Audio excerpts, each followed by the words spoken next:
শেখ হাসিনা এখানে কিভাবে আসবেন? কারণ এখানে আসা তো ওনার ডিফিকাল্ট। উনি আসলেই যে প্রাণনাশের সম্মুখীন হবেন না সেটার কি নিশ্চয়তা আছে? স্বাভাবিক, আপনি বাংলাদেশ আওয়ামী লীগ বাংলাদেশের একটা অন্যতম বৃহত্তম দল, কোনো সন্দেহ নাই, এবং তাদের একটা এখানে বিরাট সমর্থক রয়েছেই। শেখ হাসিনার বিরুদ্ধে অবশ্য শুধু একটা মামলা নয়, প্রায় ৬০০-র উপরে মামলা আছে। আদালত এখন যে দিয়েছে, ফাঁসির রায় দিয়েছে। এই আদালতের গ্রহণযোগ্যতা নিয়ে ইন্টারন্যাশনালি প্রশ্ন উঠেছে। সম্প্রতি আন্তর্জাতিক গণমাধ্যম রয়টার্সকে দেয়া বক্তব্যে ভারতে আশ্রয় নেয়া সাবেক প্রধানমন্ত্রী শেখ হাসিনা বলেছেন ডিসেম্বরে বাংলাদেশে ফিরবেন তিনি। তার এই ফেরার ঘোষণায় বাংলাদেশের রাজনীতিতে আলোচনার ঝড় ওঠে। অবশ্য শেখ হাসিনার ফেরা নিয়ে বক্তব্য পরিষ্কার করেছে ভারত। মঙ্গলবার নয়াদিল্লিতে এক প্রেস ব্রিফিংয়ে ভারতের পররাষ্ট্র মন্ত্রণালয়ের মুখপাত্র রণধীর জয়সওয়াল বলেছেন, শেখ হাসিনাকে বাংলাদেশে ফেরত পাঠানো বা প্রত্যর্পণের বিষয়টি সম্পূর্ণ একটি আইনি বিষয় বা আইনি প্রক্রিয়া। আইনি পথেই এর সমাধান বা মোকাবেলা করা হবে। এদিকে মঙ্গলবার জাতীয় সংসদের স্বরাষ্ট্রমন্ত্রী সালাউদ্দিন আহমেদ বলেছেন, শেখ হাসিনা দেশে ফিরলে আত্মসমর্পণের সুযোগ নেই, গ্রেফতার করে রায় কার্যকর করা হবে।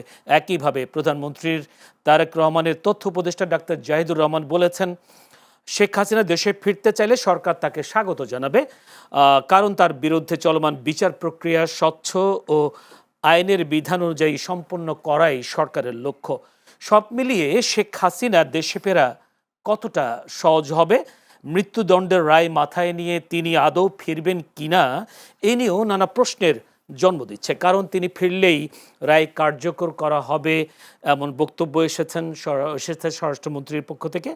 আর আগামীতে রাজনীতির সমীকরণ তাহলে কি হবে, তার জন্য আমাদের সময়ের অপেক্ষা করতে হবে। দর্শক, আমরা তাই আলোচনার আজকে বিষয় নির্ধারণ করেছি শেখ হাসিনা ফিরলে রায় কার্যকর।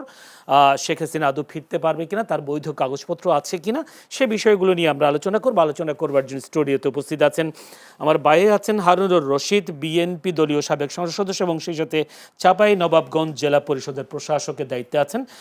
হারুন ভাই, আপনাকে অসংখ্য ধন্যবাদ সময় দেওয়ার জন্য। আজকের অনুষ্ঠানে আছেন আনিস আলমগীর এবং সিনিয়র সাংবাদিক ও কলামিস্ট আনিস আলমগীর, আপনাকে অসংখ্য ধন্যবাদ সময় দেওয়ার জন্য। দর্শক, পুরো অনুষ্ঠান জুড়ে আপনাদের সাথে আছি আমি জয়নুল আবেদিন। বলছিলাম, শেখ হাসিনা ফিরলেই রায় কার্যকর, এই বিষয়টা নিয়ে আজকে আলোচনা করব। সমসাময়িক আর দু একটি বিষয় আছে, সেই বিষয়গুলো নিয়েও আলোচনা করবার জন্য আমরা চেষ্টা করব। দর্শক, সে ততক্ষণ পর্যন্ত আমাদের সাথে থাকবেন। একটু যেতে চাই সিনিয়র সাংবাদিক কলামিস্ট আনিস আলমগীরের কাছে। আনিস আলমগীর, শেখ হাসিনা ফেরার কথা বলেছেন এবং সেই সাথে এমন এমন কিছু প্রশ্ন উঠছে যে তার কাছে তো বৈধ পাসপোর্ট নেই। সেই ক্ষেত্রে আসলে তিনি ফিরবেন বলছেন, বাট কিভাবে ফিরবেন সেই কথাটি তিনি বলছেন না। আসলে কি তিনি ফিরতে পারবেন কিনা, তার উপর তো মৃত্যুদণ্ডের একটা রায়ও আছে। যদি এই বিষয়টা একটু ক্লিয়ার করতেন, বিষয়টা ক্লিয়ার বিশ্লেষণ করতেন।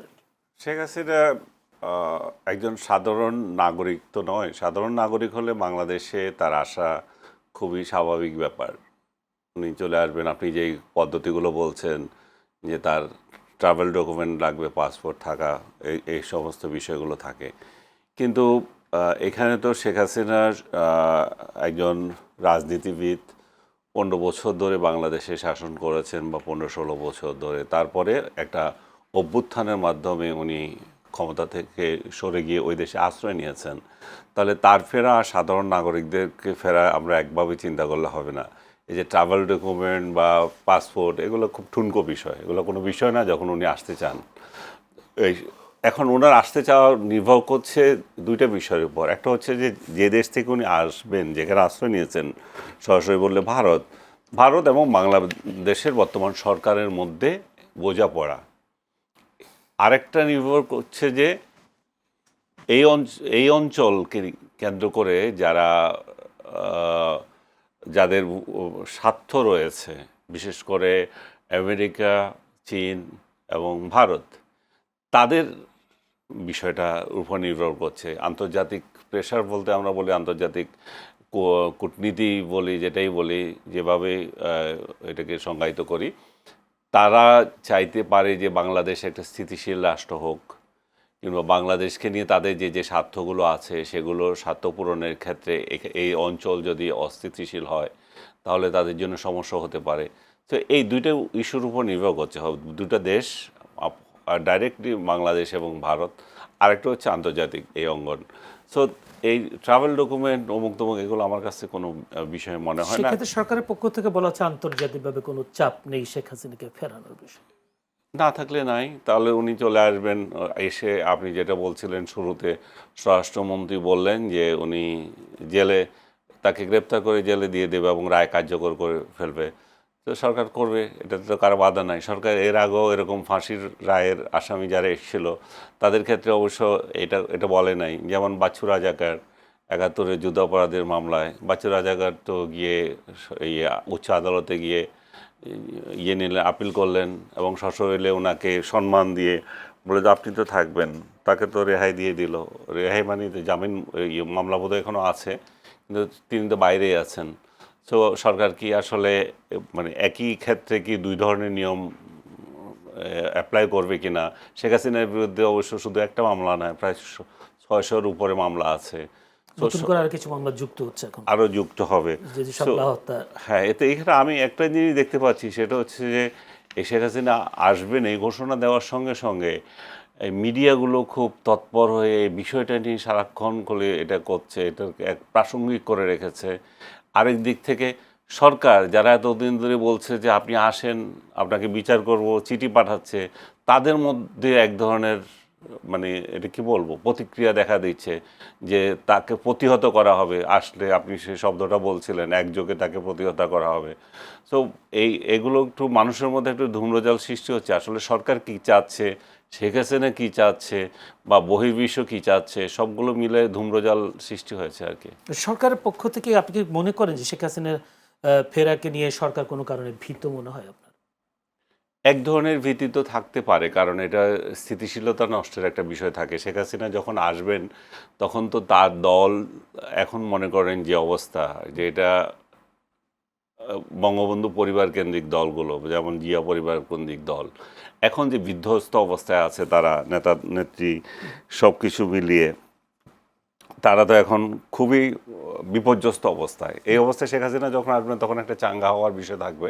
চাঙ্গা হওয়ার সময়। এই কিন্তু চাঙ্গা সরকারের পক্ষ থেকে বলা হচ্ছে, বারবার চিঠি দেওয়া হচ্ছে, ভারতের পক্ষ থেকে কোনো ধরনের এই চাঙ্গা হওয়ার যে বিষয়টা রয়েছে, সে চাঙ্গা তখন এটা মাঠ পর্যায়ে কতটুকু থাকবে সেটার উপর নির্ভর। আবার একদিক দিয়ে তিনি আদালতে, যদি উনি তো বলছেন আত্মসমর্পণ করবেন, আত্মসমর্পণ যদি করা হয় তখন আদালত কি আচরণ করছে, আদালত কি তাকে ন্যায় বিচার দিচ্ছে কিনা, ইন্টারন্যাশনাল এরিনা থেকে এটা পর্যবেক্ষণ করা হবে, এখানে কতটা স্বচ্ছতা যাচ্ছে, সরকারের তরফ থেকে এটাকে কতটা ন্যায় বিচার দিচ্ছে, সবগুলো মিলে মানে বিষয়ের উপরে নির্ভর করছে যে আসলে তখন কি পরিস্থিতি দাঁড়ায়। জি, অসংখ্য ধন্যবাদ। আমি একটু যেতে চাই হারুন রশিদ আপনার কাছে, যে স্বরাষ্ট্রমন্ত্রী যিনি বলেছেন যে শেখ হাসিনা ফিরলে আত্মসমর্পণের সুযোগ নেই, গ্রেফতার করে রায় কার্যকর হবে, যে এবং সরকারটা মুখিয়ে আছে, যেটা বলতে সরকার একটা বদ্ধপরিকর তার আইনি একটা বিষয় স্বচ্ছভাবে এই বিচার করবার জন্য।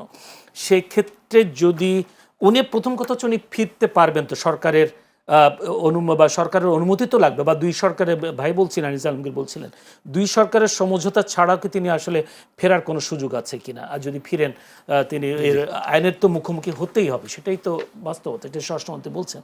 আপনার কি ধারণা? ধন্যবাদ চ্যানেল এসের আজকের এই সংলাপ অনুষ্ঠানে আমাকে আমন্ত্রণ জানানোর জন্য। আজকের সহ আলোচক এবং চ্যানেল এসের দর্শকবৃন্দ, শুভেচ্ছা রইল। যে বিষয়টি নিয়ে আজকে আপনি আলোচনার বিষয়বস্তু নির্ধারণ করেছেন, শেখ হাসিনা ফিরার ক্ষেত্রে যেটা আমাদের মাননীয় স্বরাষ্ট্রমন্ত্রী বলেছে যে আইন কার্যকর করা হবে। শেখ হাসিনা দেশে ফিরলে তো তাকে অবশ্যই আইনের মুখোমুখি হতে হবে, কোনো সন্দেহ নাই। সুতরাং শেখ হাসিনার মতো ব্যক্তি, যিনি বাংলাদেশ আওয়ামী লীগের দীর্ঘ প্রায় বলা যায় যে 40-45 বছর সভানেত্রী দায়িত্ব পালন করেছেন, শেখ মুজিব এবং শেখ হাসিনা মিলিয়ে বাংলাদেশ আওয়ামী লীগ প্রায় 25 বছর দেশের শাসন ক্ষমতায় ছিল। বিশেষ করে শেখ হাসিনার এই বিগত শাসনকালীন সময় বাংলাদেশে যে সমস্ত ঘটনাগুলো সংগঠিত হয়েছে, বিশেষ করে বিচার বহির্ভূত হত্যাকাণ্ড, আপনার গুম, তারপরে আপনার বিভিন্ন রাষ্ট্রীয় যে প্রতিষ্ঠানগুলো রয়েছে, বিচার বিভাগ থেকে শুরু করে আপনার আইন প্রয়োগকারী সব প্রতিষ্ঠানগুলোর থেকে শুরু করে যে প্রতিষ্ঠানগুলোকে সে তার ক্ষমতায় থাকার হাতিয়ার হিসেবে ব্যবহার করেছে। সুতরাং তাকে কিন্তু শুধু, এবং সর্বশেষ যে 5ই আগস্ট থেকে এই 6 জুলাই পর্যন্ত যে রক্তপাতের মধ্য দিয়ে তাকে দেশ ছেড়ে পালিয়ে যেতে হয়েছে। সুতরাং আপনার এই বিষয়গুলো তো তাকে অবশ্যই মোকাবেলা করা লাগবে। এটার কোনো রাজনৈতিক আলোচনায় আসুক, যেটা আমাদের ভারতের পররাষ্ট্রমন্ত্রী বলেছেন যে এটা আইনি প্রক্রিয়াও যথার্থই বলেছেন যে আপনাকে এর বিকল্প তো কোনো অপশান নাই, এর কোনো অপশান নেই বিকল্প। তার কারণ বাংলাদেশের জনগণ আপনার অন্ততপক্ষে এই জায়গাগুলোর তারা আপনার একটা সমাধান প্রত্যাশা করে। তার কারণ এখন পর্যন্ত আপনার যেমন ৭১-এর মুক্তিযুদ্ধের বিচারের জন্য যারা দাবি জানায়, পাশাপাশি বিগত সময়ে গুম, বিচারবহির্ভূত হত্যাকাণ্ড, তারপরে আপনার সরকারের এই অবৈধ যে সমস্ত কর্মকাণ্ড বা সরকারের শীর্ষ নেতৃবৃন্দের নামে অধিকাংশই মামলা বিদ্যমান। সুতরাং এগুলোকে তো আপনাকে মোকাবেলা ছাড়া আপনি কিভাবে বাংলাদেশে আপনি ফিরতে পারবেন? এটা কোনো যদি দুই দেশের সমঝোতার মাধ্যমে যদি এখানে দুই দেশের সমঝোতার তো প্রশ্ন আসছে সেক্ষেত্রে তাদের যে সক্রিয় আওয়ামী লীগের নেতাকর্মী তো অবশ্যই আছে, তাদের একটা ভোট ব্যাংক আছে, তাই বড় কোনো আন্দোলন হওয়ার সম্ভাবনা বা এখানে আশঙ্কা একটা দেখেন বিষয় হচ্ছে দুই দেশের কথা বলা হচ্ছে। তার কারণ এটা বলাটা যৌক্তিকতাও আছে। তার কারণ বাংলাদেশ থেকে যে সমস্ত আওয়ামী লীগের শীর্ষ নেতারা বর্তমানে পালিয়ে অবস্থান করছে, তার অধিকাংশ ভারতে অবস্থান করছে এবং বিশ্বের অন্যান্য দেশেও তারা রয়েছে। এইখানে বুঝতে হবে যে ভারতের সবচেয়ে বিশ্বস্ত বন্ধু সেই পাকিস্তান আমল থেকেই আপনার বিশ্বস্ত বন্ধু বাংলাদেশ আওয়ামী লীগ, কোনো সন্দেহ নাই। তো সুতরাং মানে বাংলাদেশের বন্ধু হতে পারে বাংলাদেশের জনগণের বন্ধু না, ভারত বাংলাদেশের জনগণের সাথে সেই বন্ধুত্ব তৈরি করতে পারেনি। তৈরি যদি করতে পারতো তাহলে তো আপনার বিগত বাংলাদেশের আভ্যন্তরীণ রাজনীতিতে ভারত যেভাবে হস্তক্ষেপ করেছে, একটা ভোটারবিহীন সরকারকে সমর্থন দিয়েছে, সর্বপ্রথম ভারত দিয়েছে। তো যে কারণে ভারতের ব্যাপারে বাংলাদেশের জনগণের কিন্তু কিছু বিষয়ে প্রশ্ন আছে। সুতরাং এখানে ভারত বাংলাদেশের আলোচনার বিষয়টি আসবে আরও পরে। ভারত চাচ্ছে যে একটা আলাপ আলোচনার মধ্য দিয়ে শেখ হাসিনাকে বাংলাদেশে একটা নিষ্পত্তিমূলক জায়গায় নিয়ে আসা, কিন্তু ৭৫-এর 15ই আগস্ট আর আপনার এই 5ই আগস্টের অভ্যুত্থান এটা কিন্তু সম্পূর্ণ ভিন্ন ধর্মী। তখন শুধু তার পরিবার সপরিবারে নিহত হয়েছিল, আর সে সময় শেখ হাসিনা এবং শেখ রেহানা দেশে ছিল না। সুতরাং সে সময়ের প্রেক্ষাপটটা ছিল এক ধরনের ঘটনা, আর বর্তমান সময়ের প্রেক্ষাপট কিন্তু সম্পূর্ণ ভিন্ন। সুতরাং এই অবস্থাকে তো শেখ হাসিনাকে বা তার দলকে অবশ্যই আপনার মোকাবেলা করতে পারে, কোনো বিকল্প নাই। সুতরাং এই দায়িত্ব আপনার তার দল এড়িয়ে যেতে পারে না, যারা ক্ষমতায় ছিল যে পর্যায়ে থাকুক। আপনার ইউনিয়ন পরিষদের চেয়ারম্যান থেকে শুরু করে আপনার রাষ্ট্রের শীর্ষ পর্যায় পর্যন্ত এই দায়িত্ব তো কেউ এড়াতে পারে না। কারণ এই অবৈধ আপনার সেই সময় শাসনকালীন সময় বা এই পথ পরিক্রমার তৎকালীন সময়ে আওয়ামী লীগ এটাকে বৈধ মনে করেছে এবং যা ইচ্ছা তাই রাষ্ট্রে সংগঠিত হয়েছে। সুতরাং এগুলো তো আপনি যেভাবেই বলেন না কেন, এগুলো বাংলাদেশের গণতন্ত্রের যাত্রাকে আগামী দিনে নিরাপদ বা আমি বলবো যে কন্টাকা থেকে মুক্ত করতে গেলে অবশ্যই এখানে আইনের শাসন যদি আপনি চান, তাহলে আপনাকে এখানে আইনের মুখোমুখি অবশ্যই হতেই হবে। সেই ক্ষেত্রে আমি একটা প্রশ্ন করছিলাম যে ওইটাই যে আসলে আওয়ামী লীগের প্রতিষ্ঠাবার্ষিকী গেল কিছুদিন আগে, তখন প্রতিষ্ঠাবার্ষিকী ঘিরে আমরা দেখলাম সরকারের পক্ষ থেকে সব দিকে আর্মি ডিপ্লয় করতে, বিডিআর ডিপ্লয় করতে দেখলাম। মানে প্রতিষ্ঠাবার্ষিকী তারা অবশ্য তাদেরকে সারা শব্দ ছিল না আওয়ামী লীগ বা ছাত্রলীগ কারো, কিন্তু অনেকে বলছেন যে এত ভয় পাওয়ার কি আছে? আওয়ামী লীগ ফিরলেও কি বিএনপির কোনো আতঙ্কিত হওয়ার কিছু আছে কিনা? না, এখানে তো স্বাভাবিক। আপনি বাংলাদেশ আওয়ামী লীগ বাংলাদেশের একটা অন্যতম বৃহত্তম দল, কোনো সন্দেহ নাই, এবং তাদের একটা এখানে বিরাট সমর্থক রয়েছে। তার কারণ এদেশের স্বাধীনতার পূর্বে বলেন, স্বাধীনতার পরে বলেন, বিএনপির সঙ্গে যে দলটির রাজনৈতিক প্রতিদ্বন্দ্বিতা গত 50 বছরে হয়েছে সেটি আওয়ামী লীগের সঙ্গেই হয়েছে। সুতরাং আওয়ামী লীগের তৃণমূল পর্যায়ের যে সমর্থক হয়েছে তারা তো এখন আছেই, তারা তো এখনও অবস্থান করছে। সুতরাং আওয়ামী লীগ এখন রাজনৈতিক আইনগতভাবে নিষিদ্ধ করা হয়েছে তাদের কর্মকাণ্ডের কারণে। সুতরাং আওয়ামী লীগের রাজনৈতিক যে সমস্ত দিবসগুলো রয়েছে সেই সময় সেই দিবসগুলো পালন করার চেষ্টা করতে পারে। তো স্বাভাবিক কারণে যেহেতু তারা রাজনৈতিক দল হিসেবে এখন নিষিদ্ধ আছে, সুতরাং এটাও কিন্তু আইন তাদেরকে মোকাবেলা করতে হবে যে এই নিষিদ্ধ আইনি মোকাবেলার মধ্যে দিয়ে প্রত্যাহার করার জন্য। তো সুতরাং এখানে সরকারকে তো অবশ্যই এই সময় আওয়ামী লীগের নাম নিয়ে বা আওয়ামী লীগের নিয়ে বিভিন্নভাবে আপনি দেখবেন যে বিভিন্ন সময় আজকে মিছিল মিটিং টুকটাক বিচ্ছিন্নভাবে কোথায় করে ফেসবুকে ছাড়ছে। গোপালগঞ্জে আমরা দেখলাম, গোপালগঞ্জে ছাত্রদলের নেতা কর্মীদের উপর হামলাও তো হয়েছে, বিভিন্ন জায়গায় হচ্ছে। তো সুতরাং এটার ব্যাপারে তো আইন প্রয়োগকারী সংস্থা বা সরকারের রাষ্ট্রযন্ত্র তো এ ব্যাপারে অ্যালার্ট থাকবেই, এটাই স্বাভাবিক। এটাই স্বাভাবিক। তার কারণ দেশে স্থিতিশীলতার জন্য যেমন একদিকে আপনার এগুলোর একটা শান্তি নিষ্পত্তি হওয়া দরকার, এটার জন্য আইনের শাসন আসার জন্যে এই অপরাধগুলোর সাথে যারা জড়িত তাদের বিচার আওয়ামী লীগ মেনে নিলে তো কোনো সমস্যা নাই। আওয়ামী লীগকে বিচারের মুখোমুখি হতে হবে এবং এই অপরাধের সাথে যারা জড়িত, মানি লন্ডারিংয়ে বলেন, আর দেশের অর্থ সম্পদ আত্মসাৎই বলেন, হত্যা খুনি বলেন, গুম বিচার হত্যায় বলেন, যা কিছুই বলেন না কেন, এই জায়গাগুলো তো আওয়ামী লীগকে মোকাবেলা অবশ্যই করতে হবে। অতীতের সমস্ত ঘটনার এই ঘটনার মধ্যে পার্থক্য অনেক, মানে আদালতের মুখোমুখি হওয়া ছাড়া কোনো না উপায় কোনো নেই, কোনো উপায়ন্তর দ্বিতীয় নেই। কোনো অপশন জনাব নেই। আনিস আলমগীর, যদি আমি পররাষ্ট্র মন্ত্রণালয় ভারতের তবে একটা অপশন আছে, জি।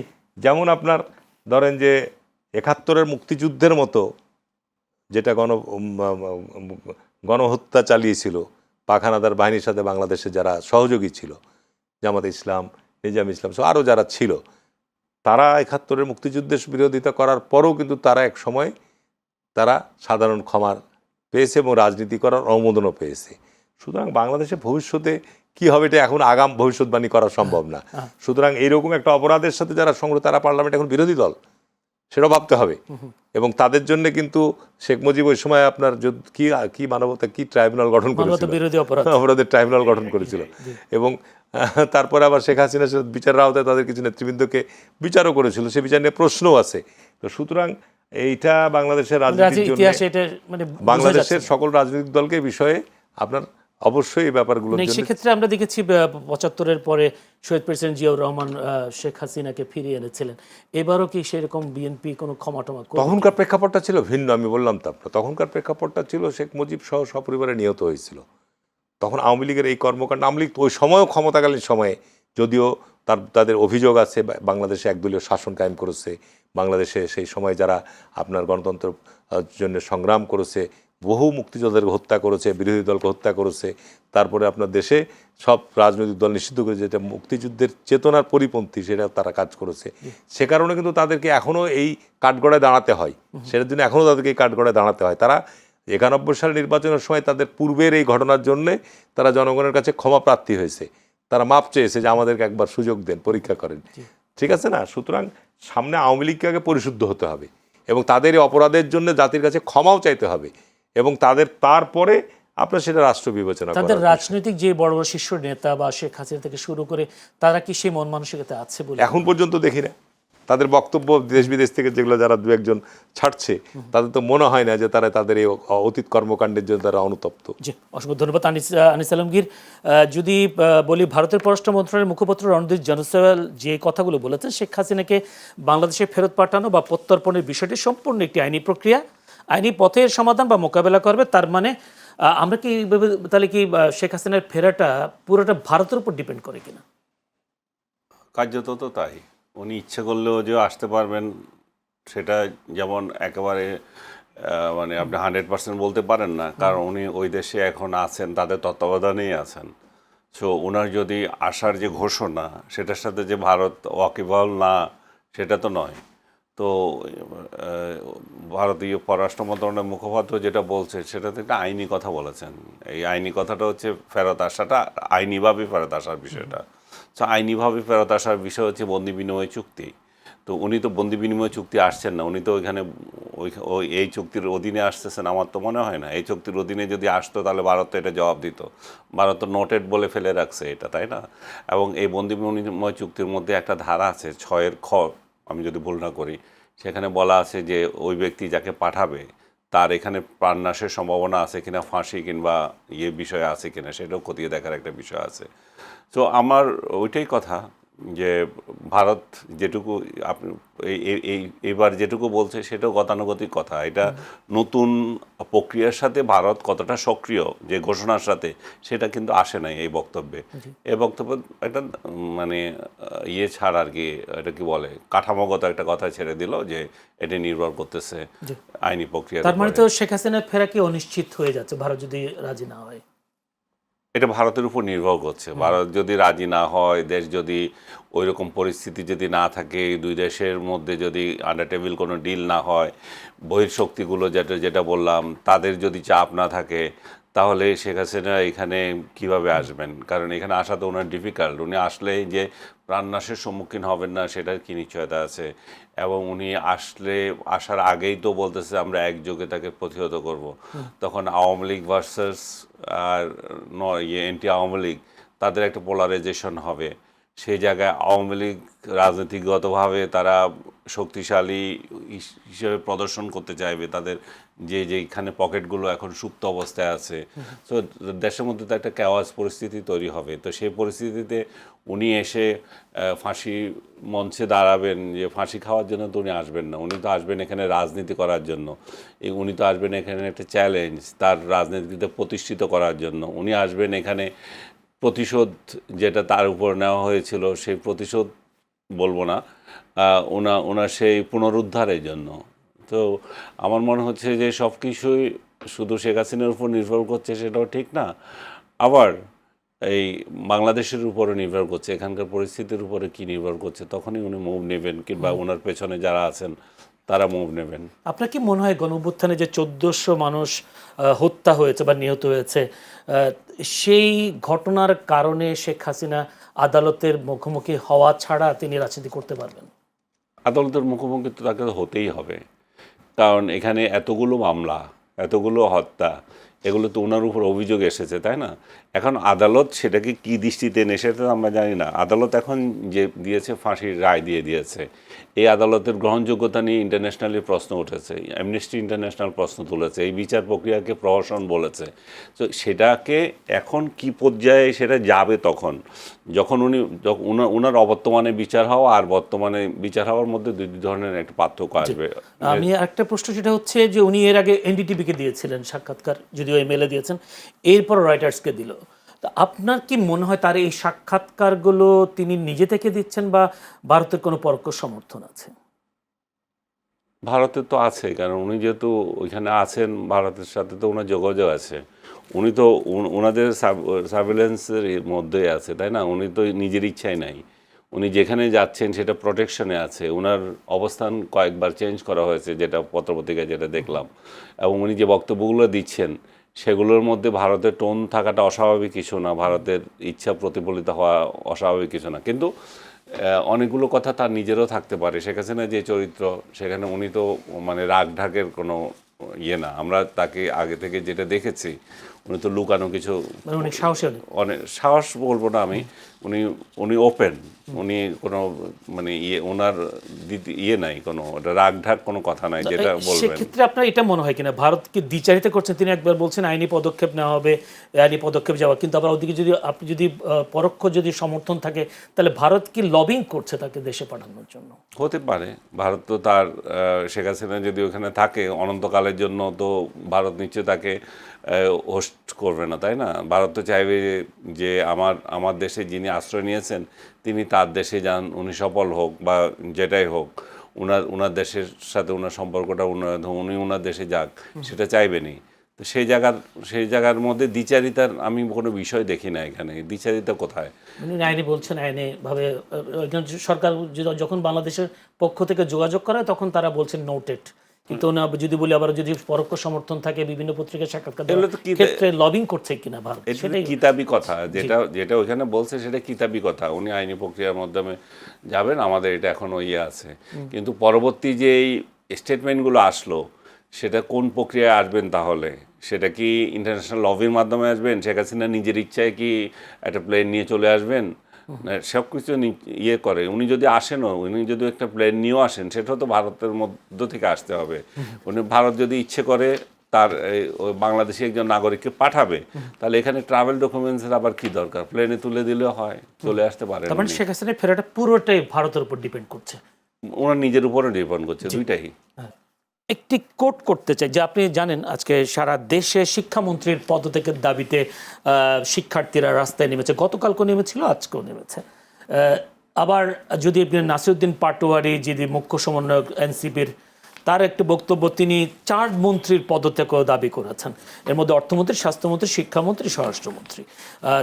তাহলে এই বাংলাদেশের বিএনপি সরকার ক্ষমতায় আসলো 5 মাস হলো, এই 5 মাসের মাথায় শিক্ষার্থীরাও কেন শিক্ষামন্ত্রীর পদত্যাগ চাচ্ছেন? বা যদি বলি এনসিপি তিনি 4 জন মন্ত্রী পদে চাচ্ছেন, বিএনপি রাষ্ট্র পরিচালনায় কতটুকু এগিয়েছে, তাহলে এ দাবি উঠছে কেন? না, এখানে তো একটা বিষয় আছে যে দীর্ঘদিন আমাদের মত প্রকাশের জায়গাটা ছিল খুব অবরুদ্ধ। জি, আপনার সভা সমাবেশের জায়গাও ছিল খুব সীমিত। তো স্বাভাবিক কারণেই এই পরিবর্তনের পর মত প্রকাশের জায়গা অবারিত হয়েছে, সভা সমাবেশের জায়গাও অবারিত হয়েছে, ছোট হোক, ক্ষুদ্র হোক, বড় হোক। সুতরাং আপনার যার যার বক্তব্য দাবি দেওয়া সে চালিয়ে যেতে পারে, এটা তার অধিকার আমি মনে করি, বলতে পারে। তবে সরকারের মাত্র বয়স হয়েছে, একটা পরিবর্তিত পরিস্থিতিতে সরকার মাত্র কয়েক মাস আপনার বয়স হয়েছে, এবং প্রথম বাজেট অধিবেশন আজকে সমাপ্ত হলো। উপস্থাপন করেছেন। পাশাও এখন এর মধ্যে সবচেয়ে বড় যেটা বিষয়, যেটা আজকে আমাদের শিক্ষামন্ত্রীর পদত্যাগ দাবি উঠেছে। শিক্ষামন্ত্রীর দাবি, পদত্যাগের দাবিতে আমি যেটা সামাজিক যোগাযোগ মাধ্যমে দেখছি, শিক্ষামন্ত্রী পদত্যাগ দাবিতে ছাত্ররাও যেমন আছে, তার সাথে সাথে অছাত্ররাও আছে। এবং আমাদের দেশ স্বাভাবিক কারণেই বলবো যে আপনার একটা দুর্যোগ কবলিত দেশ, বন্যা, খরা, আপনার অতি ভারী বর্ষণ, বিভিন্ন কারণে আমাদের জীবনযাত্রায় মাঝে মাঝেই থমকে দাঁড়ায়। তো স্বাভাবিক কারণে আমাদের এইচএসসি পরীক্ষা নিঃসন্দেহে অত্যন্ত একটি গুরুত্বপূর্ণ পরীক্ষা। নিঃসন্দেহে আমাদের পরবর্তী স্টেপটাই হচ্ছে উচ্চশিক্ষা অর্জনের মধ্যে ছাত্রছাত্রীদের প্রবেশের দ্বার আপনার উন্মুক্ত হয়। তো সুতরাং এই অবস্থায় গত কয়েকদিনে যে ঘটনাটি সংঘটিত হয়েছে, তারপরে শিক্ষামন্ত্রীর এখানে দায়টা কোথায়, এটা আগে আপনাকে নির্ধারণ করতে হবে। এর পিছনে বলছেন যে এক নম্বর আমি বলি এক নম্বর হচ্ছে, যেমন এখন এক নম্বর হচ্ছে যে আমাদের চট্টগ্রাম বিভাগে সবচেয়ে বেশি ভয়াবহ বন্যায় অনেকগুলো জেলা আপনার স্থগিত হয়ে গেছে 16 জুলাই পর্যন্ত। হ্যাঁ, এবং আপনার ঢাকা শহরে আকস্মিক ভারী বর্ষণ, এটা আজকে নতুন না। ভারী বর্ষণের ফলে আপনার ঢাকা শহরে বেশ কিছু পরীক্ষা কেন্দ্র জলাবদ্ধ হয়েছে, রেকর্ড পরিমাণ বৃষ্টি, এবং যে কারণে আপনার বেশ কিছু পরীক্ষা কেন্দ্র আমি বলবো যে আপনার জলাবদ্ধ হয়েছে, বা পরীক্ষার্থীদের যাওয়ার ক্ষেত্রে একটা বাধা তৈরি হয়েছে, এটাও অস্বীকার করার কোনো পথ নেই। তো ঢাকা শহরে আজকে আমরা আমাদের যারা বন্ধুরা আপনার মন্ত্রীদের পদত্যাগ দাবি করছেন বা সংস্কার চাচ্ছেন রাজনীতিতে, আসলে তো আগে আমাদের উপর থেকে সংস্কার করবো না, নিচ থেকে আমরা সংস্কার করতে হবে। আগে আমাদের সবার উচিত ঐক্যবদ্ধভাবে, আজকে একটা রক্তপাতের মধ্যে দিয়ে দেশে একটা পরিবর্তন সূচিত হয়েছে, একটা নির্বাচনতেও সরকার রাষ্ট্রীয় ক্ষমতায় এসছে। আপনার অনেক সংকট দেশে, অর্থনৈতিক সংকট আছে, আপনার মত প্রকাশের স্বাধীনতার জায়গাগুলো অবারিত হচ্ছে। সুতরাং এখানে একটু ধীরস্থির ধৈর্য ধারণ করা দরকার। আমাদের মধ্যে যে অসহিষ্ণুতা, তরুণ সমাজের মধ্যে বিগত সময়ে যে অসহিষ্ণুতা, সেটাতে একটা শৃঙ্খলার মধ্যে আনার চেষ্টা করা হচ্ছে। শিক্ষামন্ত্রীকে আমি ধন্যবাদ দিব যে শিক্ষামন্ত্রী অল্প সময়ের মধ্যে প্রকাশ করেছেন। আপনি দেখেন যে বাংলাদেশে এই ঢাকা শহরে আমরা তো বসবাস করি, ঢাকা শহরে এই কয়েক মাস আগেও কিন্তু আপনার ট্রাফিকের যে অবস্থা ছিল, আজকে অতি দ্রুততম সময়ের মধ্যে ট্রাফিক সিগন্যাল ব্যবস্থা, আপনার ক্যামেরা সিস্টেম, এবং আপনার পথচারী পারাপারের জায়গাও কিছু কিছু জায়গায় আপনার এই তৈরি করা হয়েছে, মানুষকে চেষ্টা করা হচ্ছে। আমি তো বলবো যে কোনো সময় চাইতে ঢাকা শহরে আপনার যানজটের মাত্রাটা আগের চাইতে সহনীয় পর্যায়ে এসছে। আমি তো প্রতিদিন যাতায়াত করি, অনেক সহনীয় পর্যায়ে এসছে। পাশাপাশি যে কথাটি আপনি বললেন যে আজকে ছাত্ররা এই যে আপনার একটা উন্মাদনা তৈরি করেছে, এর মধ্যে অধিকাংশই আমি দেখছি যে এখানে অছাত্রই বেশি আছে। পাশাপাশি আপনার ছাত্ররা চাই যে বিগত সময় অটো পাস হয়েছে, আপনার জিপিএ 5 দেওয়া হয়েছে অসংখ্য হারে। জিপিএ 5 যারা ঢাকা বিশ্ববিদ্যালয়ের মতো জায়গায় ভর্তি পরীক্ষায় অংশগ্রহণ করেন, শতকরা 90টাই আপনার জিপিএ যারা 5 প্রাপ্ত তারা অকৃতকার্য হয়েছে। শিক্ষার মানটা একটা বিধ্বস্ত পর্যায়ে চলে গেছিল। তো সেই পর্যায়ে আজকে মাননীয় শিক্ষামন্ত্রী তো শিক্ষা ব্যবস্থাকে উঠিয়ে আনার চেষ্টা করছে। সেখানে আপনার অতি দ্রুততম সময়ের মধ্যে দেখেন আজকে যেমন ট্রাফিক ব্যবস্থার ক্ষেত্রে অতিরিক্ত ট্রাফিক পুলিশের প্রয়োজন হচ্ছে না। পাশাপাশি আজকে প্রত্যেকটা পরীক্ষা কেন্দ্র কিন্তু আপনার সিসি ক্যামেরার আওতায় নিয়ে আসা হচ্ছে।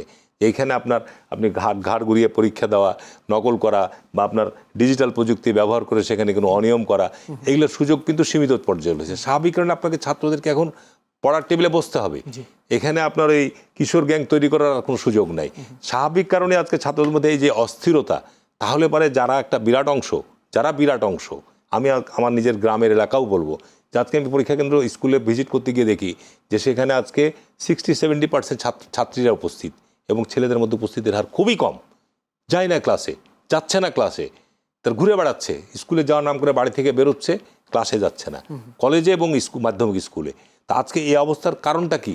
বিগত সময়ের বিভিন্ন ঘটনা প্রবাহ, শিক্ষা ব্যবস্থার পরিবর্তন অবশ্যই আনতে হবে। তা আমি মনে করি শিক্ষামন্ত্রী, আমি মনে করি শিক্ষামন্ত্রী অবশ্যই, আমি বলবো যে এই প্রথম উনি দুঃখ প্রকাশ যেমন করেছে, পাশাপাশি ছাত্রদের যে দাবি, আমি তার সাথে একমত যে এই অতিবর্ষণের কারণে, বন্যার কারণে যারা পরীক্ষা দিতে পারে নাই বা এই জলাবদ্ধতা কেন্দ্রে যেতে পারে নাই, তাদের জন্য অলরেডি কিন্তু শিক্ষা মন্ত্রণালয় থেকে শিক্ষামন্ত্রী ঘোষণাও দিয়েছে যে তারা যখন ওই চট্টগ্রাম বিভাগের যে পরীক্ষাগুলো হবে তার সঙ্গে তারা পরীক্ষা দিতে পারবে। সুতরাং আর কি আপনার আপনার, আমি মনে করি একটু প্রশ্ন করি, সেটা হচ্ছে যে গতকাল থেকে তারা আন্দোলন করছেন, কিন্তু আজকে সচিবালয়ে তারা তার প্রতিনিধি সম্ভবত বৈঠক করেছে শিক্ষার্থীদের। এই বৈঠকটা আমরা গতকাল করতে পারলাম না কেন, আজকেও কেন আমরা জনদুর্ভোগ তৈরি করলাম? না, একটা জিনিস এখানে কোনো অদক্ষতা দেখেন? পরীক্ষা, আপনি এখন গভীর রাত্রে বৃষ্টি হচ্ছে, আপনি যদি প্রত্যাশা করেন যে সকালবেলাতেই পরীক্ষা বন্ধ হবে, এটা তো সারা বাংলাদেশ ব্যাপী অ্যাট এ টাইম পরীক্ষা হচ্ছে। বাংলাদেশের কিছু অংশে আপনার বন্যা, কিছু অংশে আপনার জলাবদ্ধতা তৈরি হয়েছে, শতকরা কত পার্সেন্ট? 10% হবে। আপনার রাজশাহী বিভাগ, রংপুর বিভাগ, সেখানেও কিন্তু ছাত্র রাস্তায় আন্দোলন করছে, সেখানে তো জলাবদ্ধতা হয়নি। সেখানে পরীক্ষা বন্ধ, তাহলে সেই সব জায়গায় কেন করছে আপনার? তাহলে এর পিছনেও অন্য কোনো রাজনৈতিক উদ্দেশ্য আছে কিনা? সেই জায়গায় সেই ইন্ধন দেওয়ার সুযোগ, হ্যাঁ অবশ্যই, আমি মনে করি যে সেই জায়গায় এখানে তো আমি দেখলাম গণমাধ্যমে, আপনার এই যে সামাজিক যোগাযোগ মাধ্যমে, যে যারা আজকে ওখানে অংশগ্রহণ করেছে অছাত্রই অনেক, এবং সেখানে অনেকে জিজ্ঞাসা, তুমি কোথায়, একটা ফলস আপনার আইডি কার্ড জড়িয়েছে, তার পরিচয় জানা হচ্ছে, সে উত্তর দিতে পারছে। আমি সেই প্রশ্নটাই করেছিলাম, দুই দিন পর্যন্ত সরকার কেন এই জায়গাগুলোর মধ্যে, যেহেতু আমি বলবো যে আপনার সমাজে তো এই একটা অস্থিরতা আছেই, যুব সমাজের মধ্যে একটা অস্থিরতা আছে, বেকারত্বের একটা বিষয় আছে। সুতরাং আপনি একটা দেশকে শৃঙ্খলায় আনার ক্ষেত্রে আপনাকে চ্যালেঞ্জের মোকাবেলা আরো দীর্ঘ সময় পথ পাড়ি দিতে হবে। এই ক্ষেত্রে সরকারি দল, বিরোধী দল যারা এই সময় দায়িত্বশীল জায়গায় আছে, এই অদায়িত্বশীল কথাবার্তা বলে, অহেতুক আপনার এই জনগণের মধ্যে সস্তা সেন্টিমেন্টের জন্য কথা না বলে দায়িত্বশীল ভূমিকা রাখা সবারই উচিত। অসংখ্য ধন্যবাদ। আমি একটু যেতে চাই আনিস আলমগীর। স্বরাষ্ট্রমন্ত্রী অবশ্য আজকে বলেছেন, বিগত দিনগুলোতে আওয়ামী লীগ যে নির্যাতন ও লুণ্ঠন চালিয়েছে তার দায় তারা কোনোভাবে এড়াতে পারে না, অথচ তাদের ন্যূনতম অনুশোচনা নেই, তারা আবার রাজনীতি করতে চায়, তাদের লজ্জা নেই। মানে আওয়ামী লীগ লজ্জা ছাড়া একটি দল, তারা রাজনীতিও করতে চায়, তারা কোনো অনুশোচনা নেই। স্বরাষ্ট্রমন্ত্রী, আপনার বিশ্লেষণ কি? আমার কি বিশ্লেষণ আছে? স্বরাষ্ট্রমন্ত্রী ক্ষমতাধর বড় ভাই, উনি বলছেন, এটা তো সত্য। ওনার কথা যেমন সত্য উনি বলতে পারেন, সেটাতে তো কারো ইয়ে নেই। এবং আমি আওয়ামী লীগের প্রতিনিধি হয়ে আসি নাই যে আমার বিশ্লেষণ দেব। এই যে সাংবাদিক হিসেবে বিশ্লেষণটা কি? সাংবাদিক হিসেবে আমি বলবো যে বহুদলীয় গণতন্ত্রে বিশ্বাস, এগুলা সাংবাদিক হিসেবে বলবো যে এগুলো হচ্ছে রাজনীতির মাঠের কথাবার্তা। বাস্তবতা হচ্ছে যে আওয়ামী লীগ প্রাসঙ্গিক, শেখ হাসিনা প্রাসঙ্গিক, এবং প্রাসঙ্গিক বলে আপনি টকশো করছেন, উনি আওয়ামী লীগ নিয়ে আলাপ করছেন, সংসদে বক্তৃতা দিচ্ছেন। সো সামনের দিনগুলোতে আসলে কিভাবে রাজনীতিতে একটা পরিশুদ্ধ লোকদের নিয়ে কিভাবে রাজনীতি করতে হবে, সেগুলো নিয়ে আমাদের চিন্তা করতে হবে। যারা ক্রিমিনাল ছিল, যারা অপরাধ করেছে, তারা কত বড়, কে কত ছোট, সেটা না দেখে বিচার করতে হবে। কিন্তু আমরা গড়ে যদি সবাই আওয়ামী লীগ করে সেই জন্য জেলে বন্দি করে রাখবো, আওয়ামী লীগকে অতি তাড়াতাড়ি আরেকটা ব্যান দেব, আইসিটিতে আজকে দেখলাম আইসিটিতে আইন পরিবর্তন করেছে যে তাদেরকে বিচার করার জন্য, তাদেরকে বিচার করে ব্যান করে, তা আওয়ামী লীগ সংগঠনের সাথে যারা জড়িত ছিল অতীতে, বিভিন্ন জায়গায় কমিটিতে নাম ছিল, তাদেরকে ধরে ধরে জেলে দিয়ে দেব। এই ধরনের মেন্টালিটি থাকলে তো রাষ্ট্র আমরা আগাতে পারবো না। রাষ্ট্র আগাতে হলে আমরা সঠিক ন্যায় বিচার করতে হবে, ইন্টারন্যাশনাল মানের বিচার করতে হবে, জনগণের কাছে ওই বিচারগুলো স্বচ্ছ করতে হবে। এবং রাজনৈতিক দল হিসাবে যদি আওয়ামী লীগে যে অপরাধী থাকে, আওয়ামী লীগ তো আর আওয়ামী লীগ তো ব্যক্তিদের নিয়েই।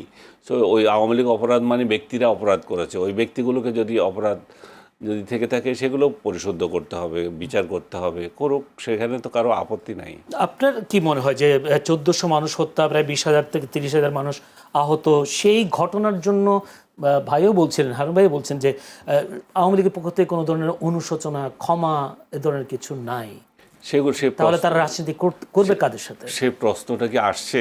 সেই প্রশ্নটা তো আসবে যখন আমি টেবিলে বসবো, আপনার সাথে আলোচনায় আসবো, স্বরাষ্ট্রমন্ত্রীও বলেছেন আজকে যে আপনার সাথে আমার ডিল হবে, তখন এটা হবে আমি কতটুকু ছাড় দেবো, আপনি কতটুকু ছাড় দেবেন, সেই সমস্ত জায়গা হতে পারে। বাট বিচ্ছিন্নভাবে তারা যে অনুশোচনা করে না তা তো না, তারা তো অনেকে অনুশোচনা করে, এবং তারা তো যে বিষয়টা প্রতিষ্ঠা করতে চায় তাদেরও তো মত আছে এখানে। তারা বলতে চায় যে এটা অনুঘটক হিসেবে অন্যরা এখানে অনুপ্রবেশ করেছিল এই আন্দোলনে, এরা সব ছাত্র না, সবাই ছাত্রের আন্দোলনও ছিল না। ইভেন 3 তারিখ পর্যন্ত তো এটা ছাত্রদের আন্দোলনই ছিল, তাই না? এটা ছিল স্রেফ কোটার আন্দোলন। 3 তারিখের পরে গিয়ে এটা এক দফার হয়েছে।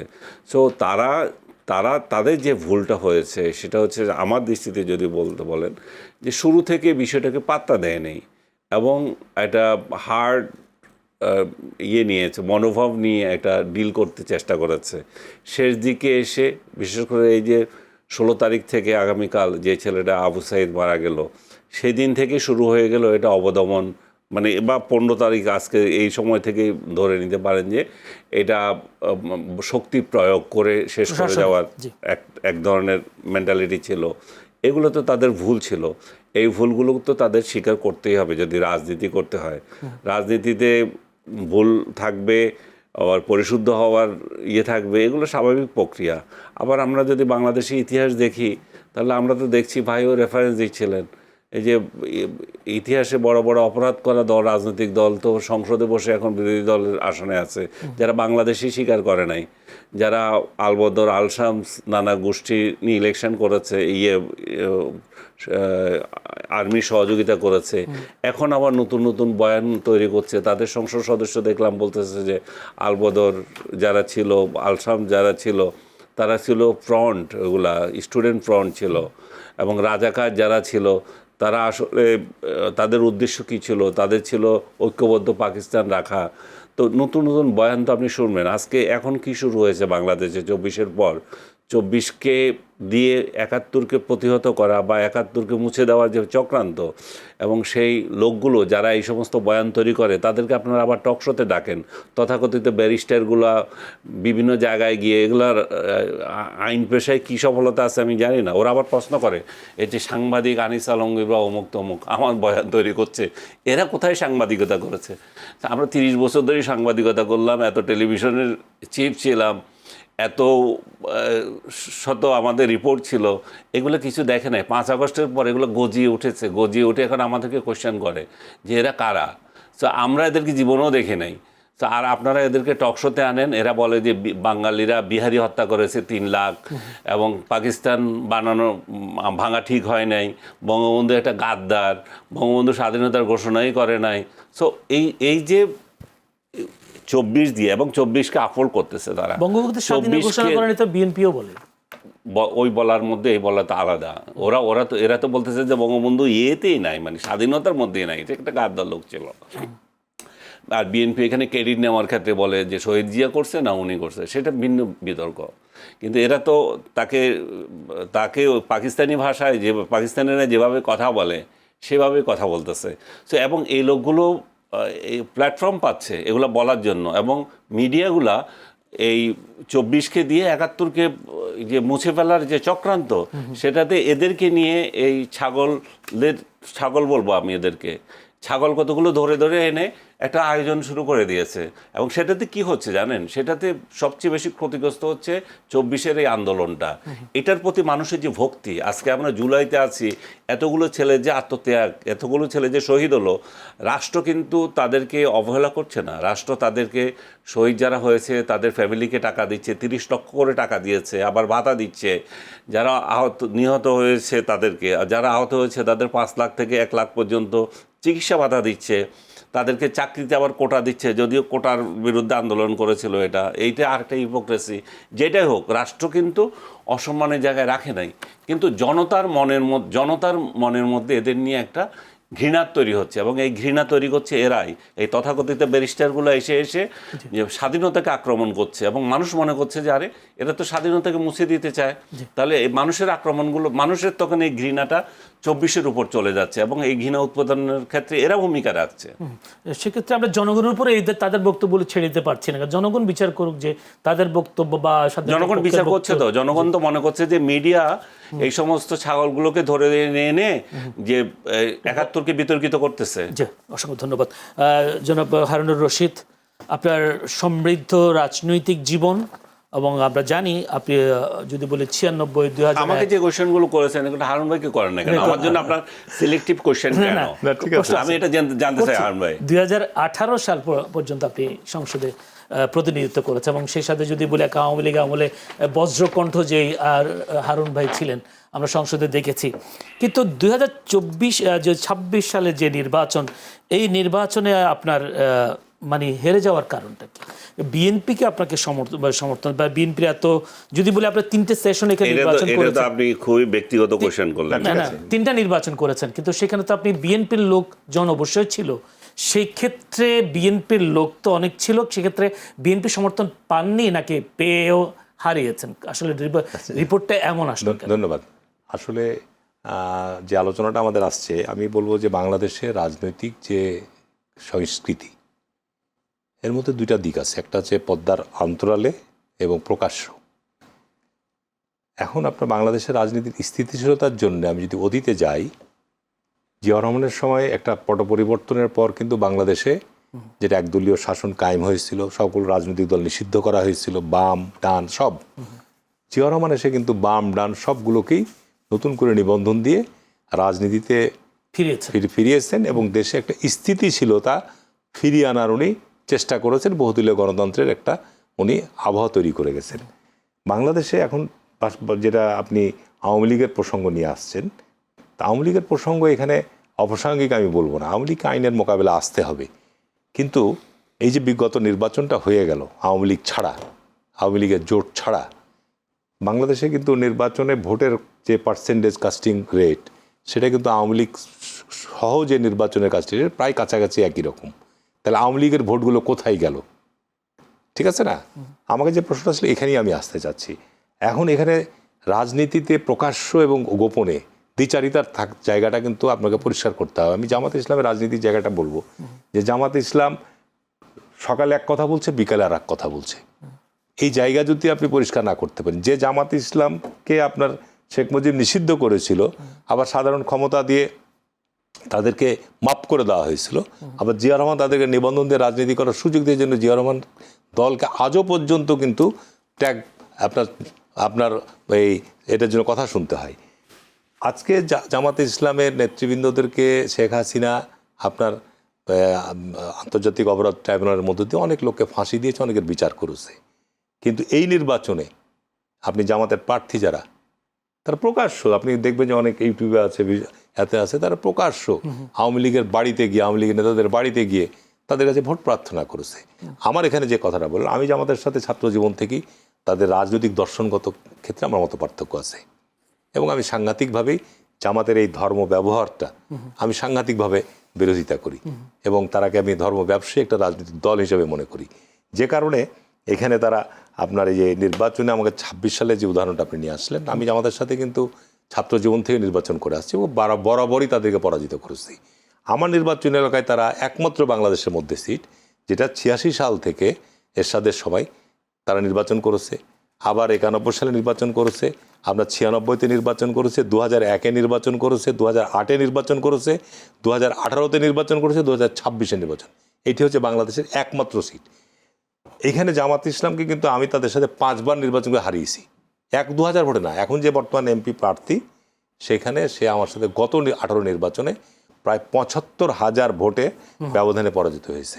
এবং জামাত ইসলামের ভোটের যে রেশিও 86 সাল থেকে, আপনার তো 86 সালে যে ভোট, 91 যে ভোট, 96 যে ভোট, 2001-এ যে ভোট, পর্যায়ক্রমে তাদের সর্বোচ্চ ভোটের রেকর্ড হচ্ছে 60,000।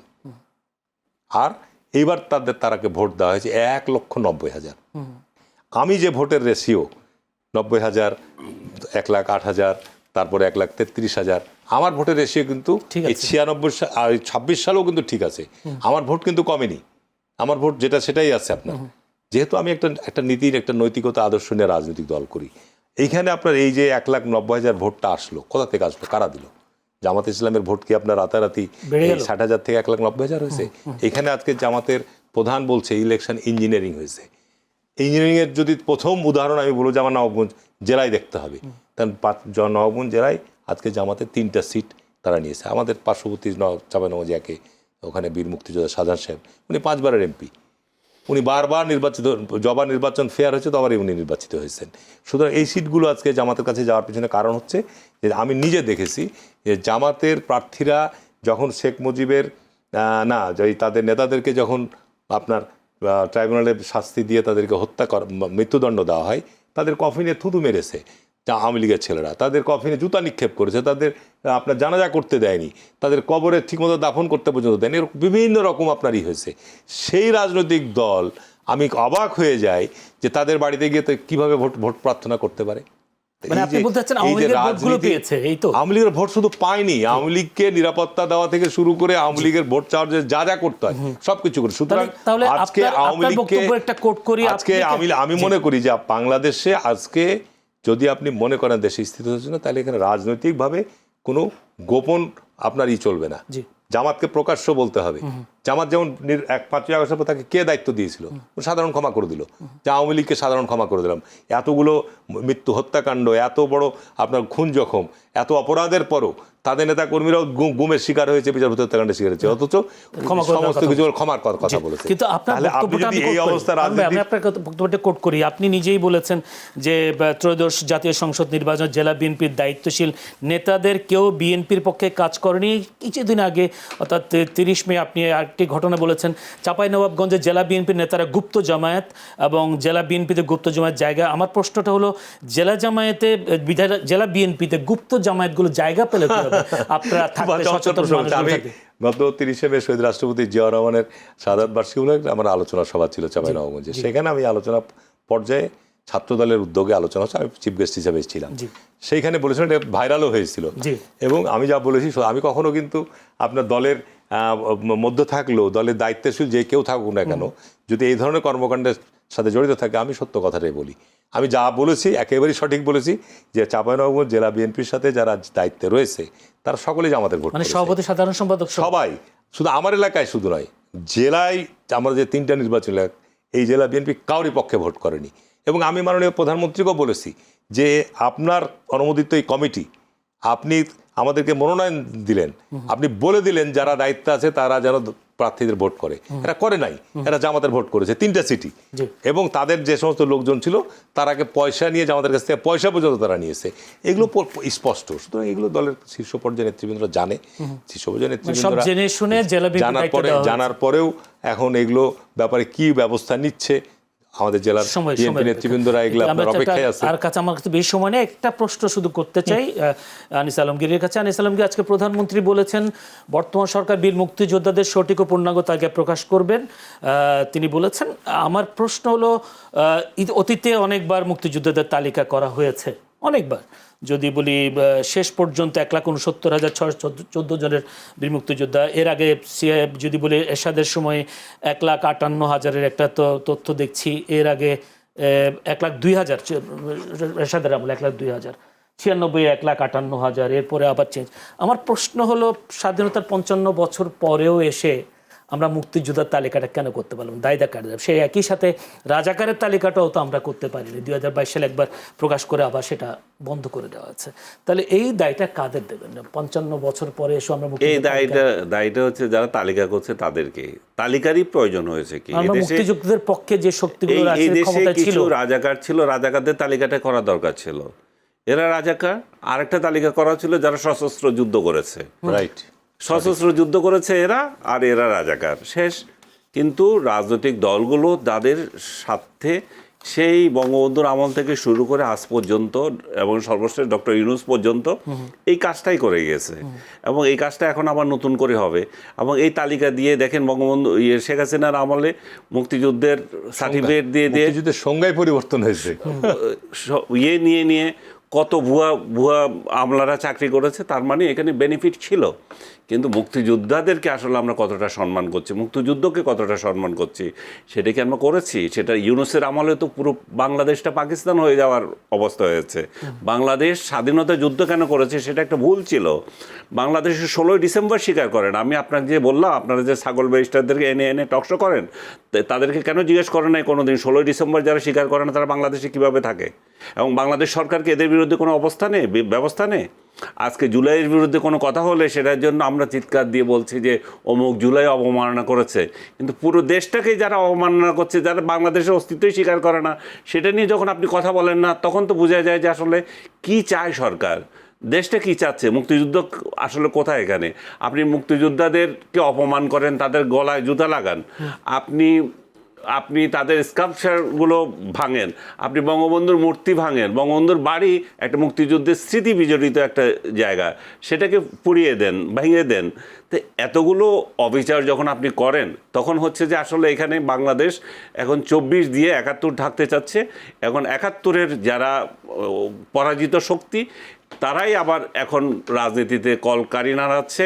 আজকে আপনি মনে করছেন যে আওয়ামী লীগকে তাড়িয়ে দিয়েছেন, সব শেষ হয়ে গেল, এবং বিএনপিও হয়তো খুব খুশি যে ঠিক আছে তারা তো হয়ে গেল, কিন্তু পরবর্তী আঘাত তো তাদের উপরে আসবে। কারণ বাংলাদেশে যদি দুইটা রাজনৈতিক দল, বড় দুইটি রাজনৈতিক দল, দুইটাই মুক্তিযুদ্ধকে আপল করে, তো একটা না এখন আরেকটাকে পিটাতে তো অনেক সুবিধা হবে।